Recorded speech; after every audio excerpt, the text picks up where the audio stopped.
আসসালামু আলাইকুম। মারা গেছেন আন্দোলনে গুলিবিদ্ধ অটোরিকশা চালক সুফিয়ান।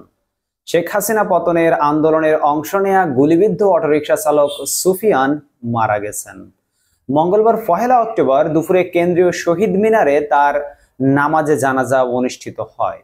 গত 5 আগস্ট জামালপুরে মিছিলে গিয়ে গুলিবিদ্ধ হন রিকশা চালক আবু সুফিয়ান। উন্নত চিকিৎসায় ঢাকায় আনার পর এতদিন সিএমএইচে চিকিৎসাধীন অবস্থায় ছিলেন।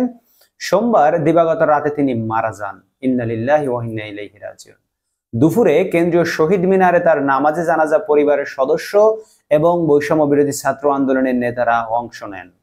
এ সময় তার বিদেহী আত্মার মাগফিরাত কামনায় দোয়া মোনাজাত করা হয়। বন্ধুরা, বর্তমান দেশের যে পরিস্থিতি বা দেশ যে এখানটা এসেছে, এটা অনেক মানুষের আত্মত্যাগের বিনিময়ে দেশ আজ এখানে এসেছে। মানুষ কথা বলতে পারছে, মানুষ ন্যায় বিচার পাচ্ছে, মানুষ তার দুঃখের কথা সুখের কথা বলতে পারছে, যেখানটায় আগে বলা যেত না।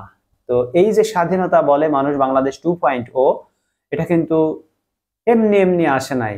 অসংখ্য ছাত্র জনতার প্রাণের বিনিময়ে অর্জিত হয়েছে এই